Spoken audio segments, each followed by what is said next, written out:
Hi, I'm Dr. Caroline Leaf, and welcome to my podcast. Each week, I focus on topics related to mental health and discuss ways to help you deal with issues like anxiety, depression, shame, guilt, PTSD, and more. I've spent the last 30 years researching the mind-brain connection and mental health. I worked with patients who suffered from traumatic brain injuries, struggled with anxiety, battled with learning issues, and often worked with families to resolve major relationship and communication problems. In this podcast, you will hear the advice I gave to my patients and the techniques I developed and used to help them find healing. My goal is to give you simple, effective, and practical tips and tools to help you take back control over your mental, emotional, and physical health. Before I begin today's discussion, I want to take a moment to thank everyone who has supported this podcast either by leaving a review, spreading the word, sharing episodes with friends and family, and posting about this podcast on social media. I love reading your reviews and learning how I can make this podcast even more helpful. Now back to today's podcast. In today's podcast, I'm going to talk about how feeling and being alive is to feel, and the importance of not bottling up feelings, but allowing yourself to face, embrace, and process through them, especially the bad and the traumatic, painful feelings. To be comfortable saying, I feel good, I feel bad, I feel. Feeling begins the healing. We aren't meant to live in a dead zone of feelings. Yet, we often prefer not to feel, especially when it comes to negative emotions. We sometimes will do anything to avoid the pain, the boredom, the sadness, the insecurity, or the emptiness. And what is often overlooked is that if we don't feel the pain, then we don't really experience the pleasure. Without this contrast, we actually numb ourselves to both the pain and the pleasure. Without this contrast, we can lose the appreciation and the perspective to be gained from the easy, peaceful, and smooth-flowing and joyful times. Without this contrast, we can't learn to stop sweating the small stuff. We need to learn to just be grateful to feel. Often people feel that being depressed or sad are made to feel that it's inconvenient to others or that something's wrong with them. The comments are just like, get a grip and pull yourself together. This is especially bad in this current happiness culture climate that we live in, where we are made to feel like we are sinning or not trying hard enough if we're feeling down or sad or blue. We also need to watch out for the message of medicalizing misery, which is that a pill will numb and solve all your issues. This message goes something like this. If you feel sad or depressed or anxious or on edge or in pain or hurt, then there's something wrong with you and your brain, and you are ill and need to suppress or control this with medication. This is so wrong. And it flies in the face of the logic that human suffering is pretty much unavoidable and needs to be processed and coped with. We don't live in a bubble. We live within the context of challenging life experiences with all its ups and downs and tragedies and bad decisions and mistakes. It's almost as though we must feel guilty or ashamed if we feel sad or worried. We're supposed to have fixed with scripture as though it was a magic potion, or accept your label and take your meds as though it's a disease process in our bodies. Doing this keeps all the negative stuff trapped inside our brain and every cell of our body, creating a very negative feedback loop between the brain and the body and the mind, which will eventually break us. Feeling down can actually make you mentally strong. Some of your greatest character leaps have come from the hard times. This is how we develop wisdom and how we experience a spiritual need to reach out and help others based on what we have experienced. We need to get comfortable with just feeling and being, and not always looking extrinsically for the happy high or to find a way out of the pain by putting something into us or doing something. There is a literal cleansing, like a deep clean, when you face and embrace stuff instead of stuffing stuff. To be alive is to feel. Emotions are real. They have consciousness, physics, and biochemistry as their fundamental operating systems.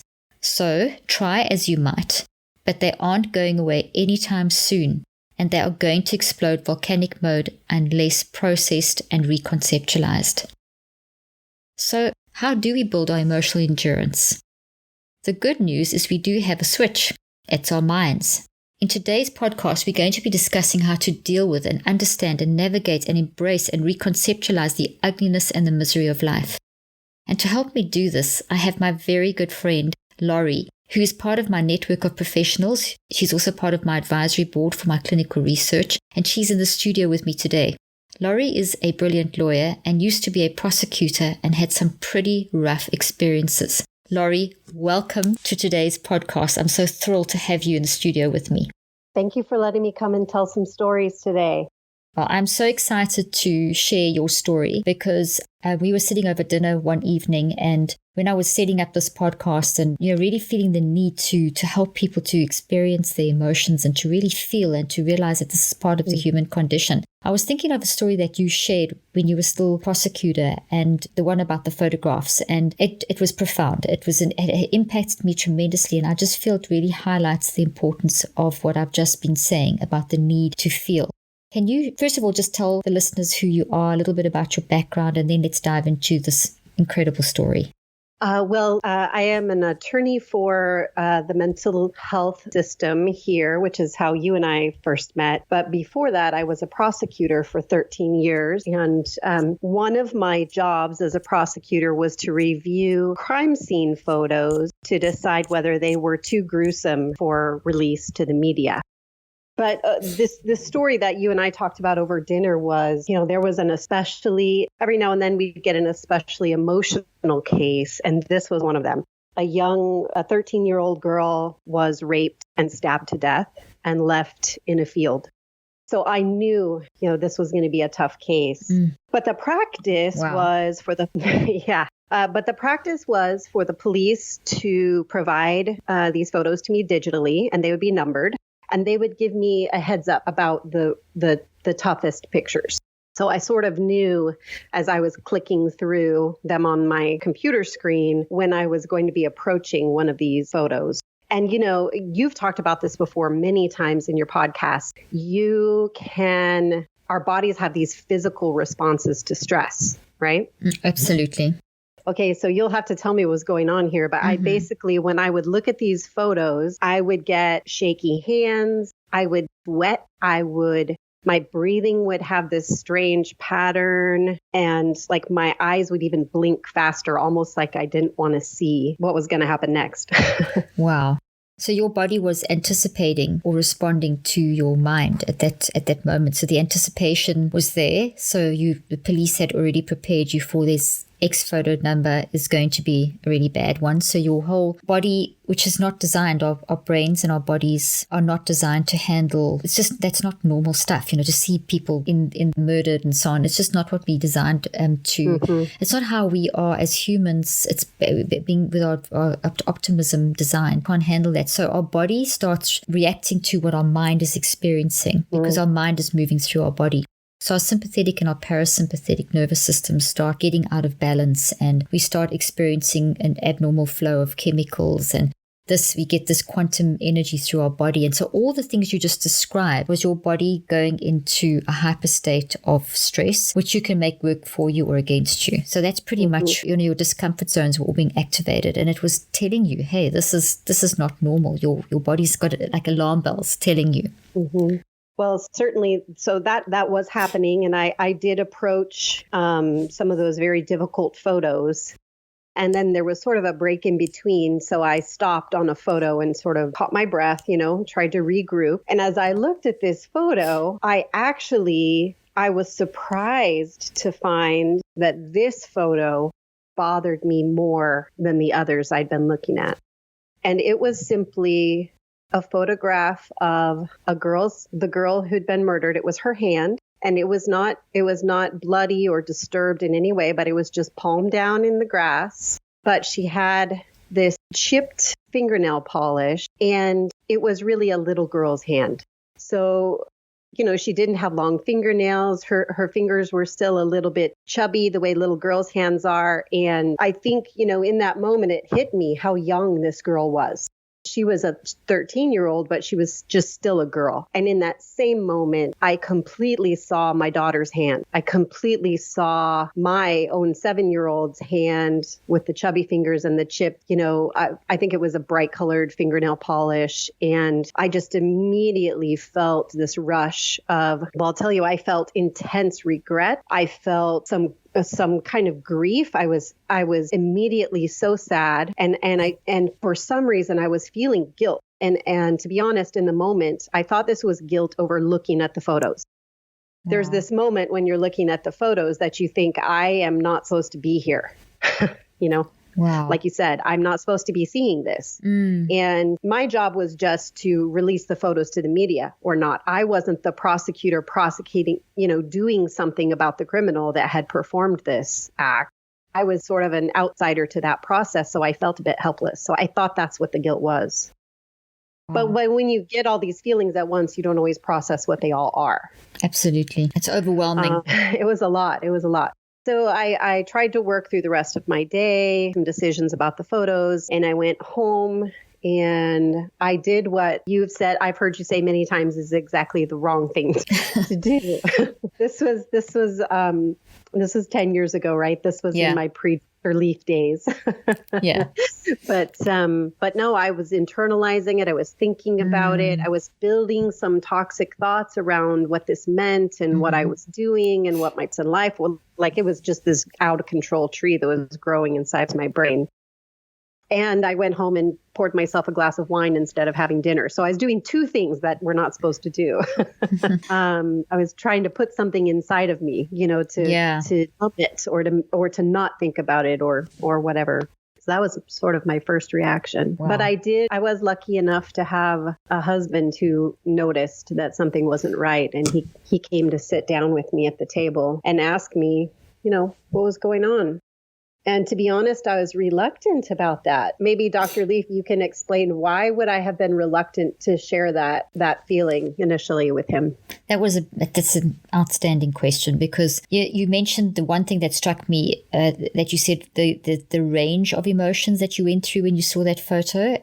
It ranged from, and one of the emotions you said was guilt, as though you shouldn't have been seeing the photograph, or guilt that maybe, thank goodness it wasn't your child. I don't know, whatever thoughts went through your head. And I just think the mere fact that it was just so hard to process. So sometimes we're not ready to talk. And it may have been at that moment that it was just so much. And had been doing this for quite a while, looking at these kind of photos. And probably your coping strategy, I'm guessing up to that point, because this is pretty common, was this is work and I will keep it. It's just too much to process. So you compartmentalize and put them in little boxes in your brain, but they festering. And then you get the proverbial straw that breaks the camel's back. And that's probably what this photograph was, especially because of the close link, how you linked it up with seeing it as though it was your own daughter. And I think that hit you, and it was just like so much to process. It was very difficult to speak about. And you had trained yourself. We get into habits of not feeling. And like with your job, that this is your prosecutor, you have to do this. This is what you have to do in order to cope. And you kind of had built up maybe a shell and a way, and it had a way of dealing, which was to not deal. So when your husband sat down with you and asked you, he'd maybe not done that before, I don't know, but it was very hard for you to try and break that habit of not compartmentalizing. But it's a bit like, Laurie, I often explain it like this, that emotions are volcanic in nature. They're real. It's something I mentioned at the beginning of the podcast. They're real and they contain all the physical and fundamental conscious aspects of a memory. So they give it the color, and they're alive and they're living. And if you keep pushing them into a closet of your mind, eventually they do explode, because eventually the closet gets too full. And I think that's what happened with you. Is the closet got too full and it kind of started bursting open, and you were trying to still keep it closed because you knew once you opened it that you had to start feeling those feelings. And we're not trained, we're not allowed to. We're kind of in this cultural mindset where we aren't allowing ourselves to express that. So you started expressing it and carry on with your story. Does that kind of answer your question? Yes, it does. And, there's a culture among law enforcement and prosecutors and people who come into contact, emergency personnel with gruesome scenes, that you talk with each other about it maybe, but you maybe don't talk to your family about it because you don't want to bring someone else into your mess. There's sort of this idea. And you really hit the nail on the head when you said, maybe your husband didn't always ask you this because he had just returned from a military deployment, a mobilization to the desert, where he'd seen a lot of very gruesome things via the kind of footage I was looking at, video actually, which I think is worse. And I didn't know that at the time.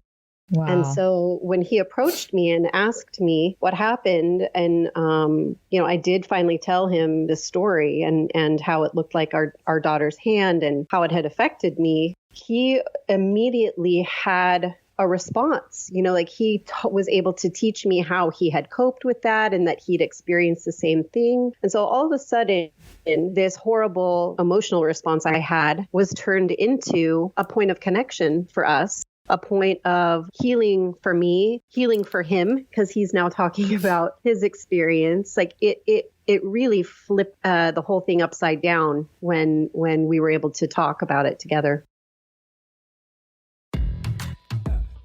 You all know I love coffee, and I have spoken numerous times about the health benefits of organic coffee for brain health and mental health. So I was so excited when my children told me about Four Sigmatic. Four Sigmatic is a natural superfood company that specializes in mushroom-based drinks that benefit our immunity and energy and longevity and help us live healthier, more enhanced lives. I currently love the coffee with lion's mane and chaga. Both of these mushrooms have brain-boosting properties and really help me with focus, clarity, and creativity. And don't worry, the coffee does not taste like mushrooms. I love drinking this coffee while doing research and working on my new book and podcast prepping. Get 15% off your Four Sigmatic purchase today when you go to foursigmatic.com/Dr. Leaf or use the discount code Dr. Leaf at checkout. That is DRLEAF, F as in Freddy.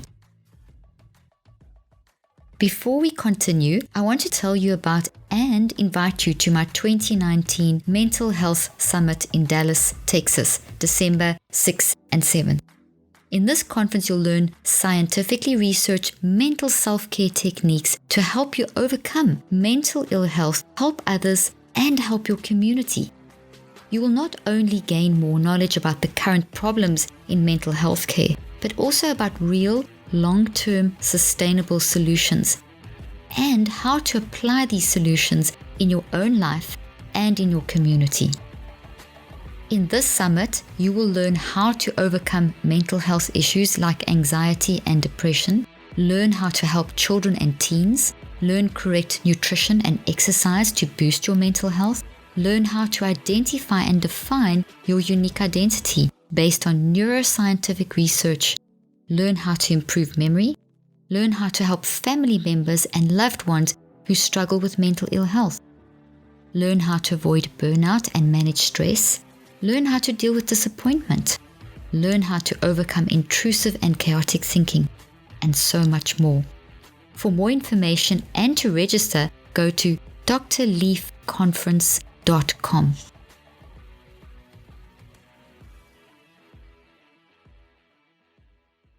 So the relationship between the two of you transformed after that. I remember you saying that. But there's something key in what you've just said, and that's he asked you the question. You'd both been trained not to bring these experiences home because of the fields of work that you were in. And so it was your training. So him asking the question pulled that closet open, and he was able to, it also healed him because he was now had the opening for him to be able to talk about what he had gone through. Because I remember you said as well that for a time it had really, keeping that inside himself, it had affected him at home as well. Yeah, we were going through that early period that most military families go through right after your loved one comes home. We're sort of in this awkward space we'd actually been apart for 15 months. It was quite a long period and a lot had happened, you know, and he wasn't ready to share everything that had happened with him yet. And he wasn't caught up with our family and all the things that had happened while he was gone. So there was a gap between us. And I always thought it so ironic that it was this terrible thing that sort of was a thread that started stitching our support for each other back together again.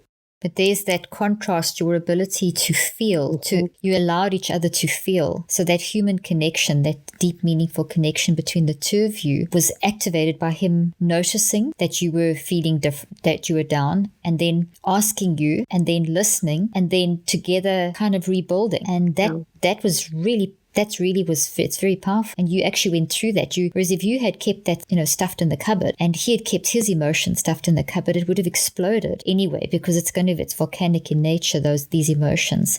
So at some point you could have grown apart. You could have become either, depressed, whatever. We see this pattern. We all know this. We see this pattern happening a lot in the world today. But you guys didn't do that. You allowed yourselves to feel. As hard as it was, you actually allowed yourself to talk through how you felt and describe that, and then he did. And that is so powerful. And, you think it's going to be like a TV show or the movies where you have this big emotional response. And a viewer from the outside would have thought it was a very unemotional conversation. But it actually was very, you talk about the quantum physics. It was very connecting. So I could have so easily said very flatly, I just had a rough day at work today. And then he could have gone on with the administration of, our evening. I actually just sat in silence for a few seconds thinking about how to talk to him about it. I told him I did cry because it was still emotional. And his response to me was to just listen first, which is very, very healing, because when you speak words out loud, sometimes you realize how ridiculous the thoughts in your head are that are rattling around. That's brilliant description. And I was saying out loud, I feel guilty. That girl should not have been there at that hour. She should not have been out. She was too young. Like, I was feeling the guilt of a mother. And so that allowed Randy to sort of look at me and say, do you hear what you're saying? Making some understanding of some of the improper thoughts that were rattling around there. So look what happened there in you saying you felt guilt, and then which is that emotion that hit you along with the horror and the trauma and the tragedy and the pain and all those other normal reactions that we get to something terrible. You started feeling a very conflicting concept of guilt because, and you couldn't work out why. So on top of the pain, you had this conflict, and why should you feel guilty? But by saying it, you allowed yourself to feel, and that's the point of what we're trying to talk about here, and which you did so well, is you allowed yourself to feel, you allowed yourself to say what almost you didn't want to say. And by Randy listening to you, he managed to reflect back at you and ask you, why do you feel guilt? Listen to what you're actually saying. You weren't responsible for that child. So that obviously opened. What did that do when he did that? What did that do for you? Well, it allowed me time to consider other reasons I was feeling the guilt and process through that. Right. And so, maybe this is not a healthy thought. Maybe this isn't something I should be focusing on, but also, like I said, just saying it out loud reveals the truth versus the lie of those thoughts that are inside your head. And it was a connection between he and I. Obviously, we started to connect. We were now problem solving together. That's absolutely beautiful. That you saying it out loud gave you a connection point, and now you were problem solving together. So what do you think was the big issue, the big thing there, that the fact that you actually reconnected and you were sharing that experience? Well, he was able to share a story with me that happened to him. So then I was able to switch my brain off from my own thoughts and listen to someone else who'd been through a similar situation. So that was powerful, because I think one of the hardest things for us is when we think I'm the only one or no one else understands. And so for him to be able to tell a story that was similar, even though it wasn't exactly the same, he was in a position where he was reviewing video and he wasn't the combatant. So he was similar to where I wasn't the prosecutor. So there was this helplessness. And also he was able to tell me from experience what that did for him over time and how dangerous that was. And he was able to encourage me to handle it differently. So that was another good outcome. It actually was the beginning of my journey away from the prosecutor's office. Well, if I can just summarize the steps that you went through when you did this, so you came home from work and you were doing your normal, I'm going to suppress this, I'm going to do what I'm trained to do, I'm not going to bring this home. But it had been the sort of straw that broke the camel's back, or the final thing in the closet that made the closet door, burst open and everything fall out. And here you were in a deep, meaningful relationship, but there was a gap because of what he had gone through, and you'd been away from each other for 15 months with his military commitments, etc. So here and he was dealing with his own stuff, also applying the same training of don't bring it home, keep it inside. So here's this really bad advice that we are giving the world to not bring it home, which makes sense, but you can't internalize. You have to talk to someone. And at home is where you're going to let your guard down, and where it could affect relationships, which if you hadn't dealt with your stuff and he hadn't dealt with his stuff, it would have affected your relationship. It was already starting to affect your relationship. So you both did something excellent. Number one, you broke the so-called golden rule, which was to compartmentalize, keep it out of home, stuff it down somewhere in the corners of your mind, don't process it, which your body can't handle. Your mind can't handle. Your mind and your body have to go through this. We have to cry. You said that. You cried. You spoke. Excellent. Then that he noticed, and that's what I really want to point out here, is that you both broke the rule, which was a good rule to break, because he noticed. And that's very key, is are we so busy trying to stuff all our stuff down that we don't notice each other? So he went out of himself and noticed you, asked you what was wrong, listened, problem solved, and then he did something very interesting, is he then shifted to when you were ready. He didn't come in straight away with his story, but when you were ready, when he had noticed, he had listened, he had allowed you to cry and express your emotions, you'd started a little bit of problem solving, you'd started kind of moving towards that. Then you were ready to hear his story, which made him relatable, that he doesn't completely understand. It's not the same story. Your own experiences are unique, but he experienced something that made him feel very similar to what you were feeling. Also a very abnormal situation. So there was a connection. And then that helped you to then go deeper into problem solving. Yeah, and the connection we made gave us the tool for the next situation that came up. We started becoming closer and closer after that. That's incredible. Just explain that again. We'll take it a little deeper. So now that we'd had this common experience and we'd sort of learned that sharing these things that we were keeping inside was an opportunity to problem solve together, I felt like it was a turning point that started to open the door from his return home to talk about more things in the open. It broke the quietness. It broke the secrecy of feelings. Okay, that's what you've just said is absolutely outstanding. It broke the silence. I love that. And that's really what I'm trying to get to. You've actually hit the heart and the core of what I'm trying to talk about in this podcast, is that we've got to break the silence. And you broke that silence. And now that gave you a whole new way of coping. It gave you a new toolbox. As you said, you had coping strategies for the other things, because nothing's solved in a day. Every day there's some new thing to deal with. But it broke the silence. And if the silence hadn't been broken, Laurie, what do you think would have happened? Well, definitely we were on a course, and we've still made mistakes this way going forward. Not that we have a perfect relationship, but when we choose to try to engage with each other, sometimes we might argue about it. You've talked about this on your podcast, how to argue effectively versus how not to. But that, just because you're arguing doesn't mean you're not engaging with each other, doesn't mean you're not deepening your relationship and your understanding of each other. And so we had to relearn how to engage with each other.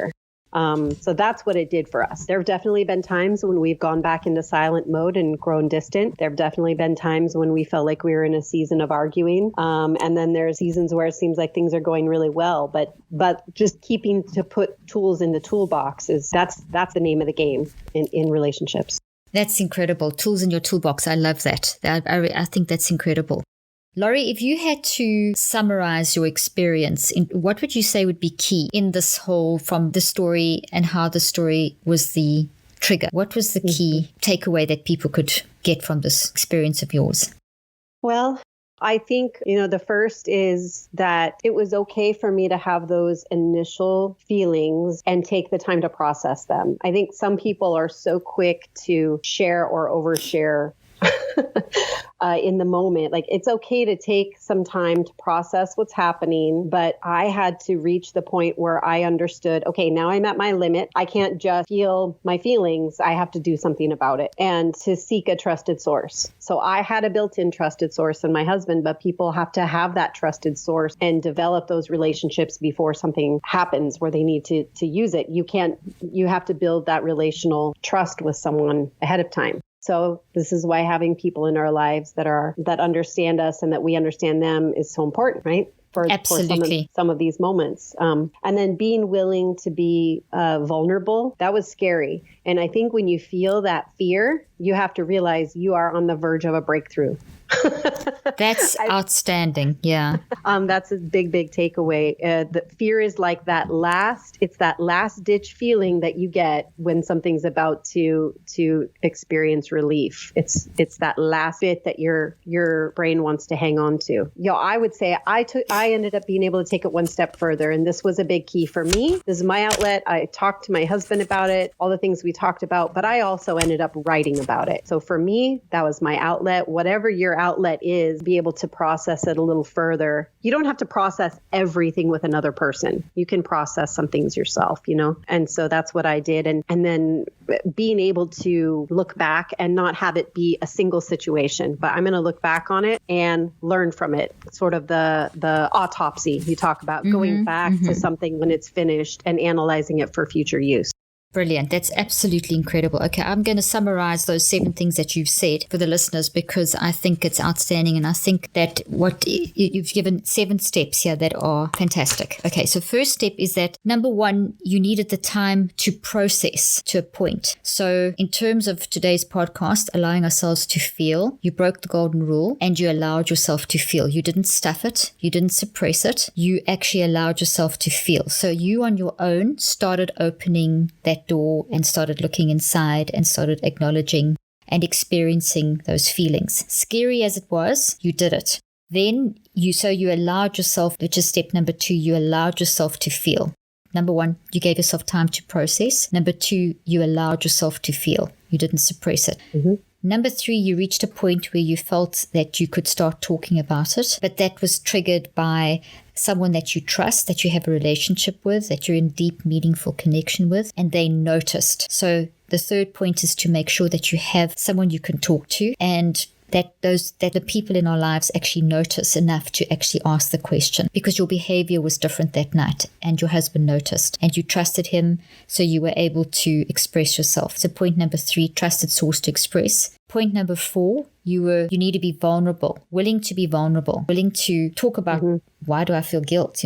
Talk about stuff that may not sound like it makes any sense, or stuff that may make someone else, you may think that someone else is going to think you whatever crazy or that's wrong, and then you felt that when we are vulnerable like that, you felt safe because you didn't feel judged by your husband. You could say whatever, even if it was terrible. You felt safe enough to say it because you didn't feel that he would judge you. So that goes to the kind of listening skill that your husband demonstrated, which all of us as humans need to demonstrate. We need to really listen to each other without judgment, no matter what the other person is saying, as they try and make sense of their own feelings. Because when we talk, we kind of sometimes say all kinds of funny stuff that doesn't really express what we're really trying to say, and eventually we get there, but at first it's a bunch of maybe really weird things that come out, and that makes you feel very vulnerable because you don't want to be told, judged or whatever. We want to be able to be comfortable. Point number 5 is that when you really start feeling that fear, as you start facing the feelings, you will reach a point where you will feel tremendous fear because you start seeing that, wow, this is really where I'm at. And that's the point at which you really need to embrace, because that's the verge of the breakthrough. So point number 5 is face that fear, embrace that fear, and remember that when it's at the worst point, that's the verge of the breakthrough.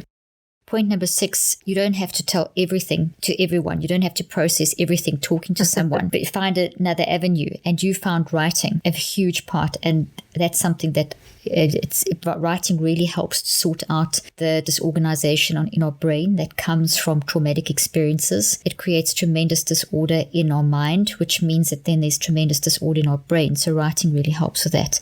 And then number 7, you did a mental autopsy, and you continue to do a mental autopsy. So this thing never really ends. It's a continual process because you're constantly doing the mental autopsy, looking back and learning and applying it to future situations. Did I summarize that okay? Would you like to add something onto that or elaborate or fix anything? Well, I was just feeling my feelings. You just put the clinical cap on it. Well, you did it. You did a beautiful job. You did a beautiful job, Laurie. This has been so insightful, and I just know the listeners have learned. Every time I talk to you and hear the story, I learn something new. And I think if you had to you've given us 7 key takeaways, which I've summarized, but if you could just say one thing to encourage people to feel their feelings, what would you say? Well, I would say that the big key that you've actually taught me and that I sort of did by accident in this case was that breaking the silence of the feelings. The big key for me is our brains and our minds, when they're working together, are very powerful. And they can come up with all kinds of things. But sometimes verbalizing it helps you distinguish between what's in the love zone and the toxic zone so that you can start to make sense of it. And it's not just playing in a loop. So for me, taking the time to break the silence, to talk about those things and process them out loud. Our ears hear our words and it sounds different than hearing our minds on the inside. And so that was a skill I had to learn in order to start getting these breakthroughs. Excellent. So breaking the silence internally by admitting that you could not compartmentalize and start to feel those feelings, and then talking out loud, hearing yourself express your feelings. So those were 2 very key breakaway points for you. So breaking that silence internally and externally. Yes. Brilliant. Absolutely outstanding. Laurie, thank you so much for being very vulnerable and sharing this very, very important story and helping people to realize we need to feel that it's part of the human condition, that unless you actually move through those feelings of pain and face what you are going through, you're not going to be able to heal them. And you've had a really good story here to help you to process. I really hope that this has helped you, that it's okay to feel, it's okay to have those negative emotions and those toxic emotions. Process through them because you will get your breakthrough. Thank you so much, Laurie, for joining us. It's been fantastic having you on the show. It's been great, and I'm excited to see everyone at the conference soon. Yes, absolutely. I hope you found today's podcast interesting and helpful. If you want more tips and help with managing anxiety, depression, and mental health, be sure to visit my website at drleaf.com and to sign up for my weekly newsletter, where I also include a schedule of my speaking events and so much more. And follow me on social media. I'm on Twitter, Facebook, and Instagram. Just look for Dr. Caroline Leaf. Also, I love seeing all your posts on social media about this podcast. I love seeing what resonates with you and what you've learned. So be sure to continue posting and tagging me and letting me know what you think and how these tips worked out for you. And don't forget, leave a review and keep spreading the word about this podcast. Thank you for joining me today. I really hope you learned something new and helpful. Till then, I'm Dr. Caroline Leaf.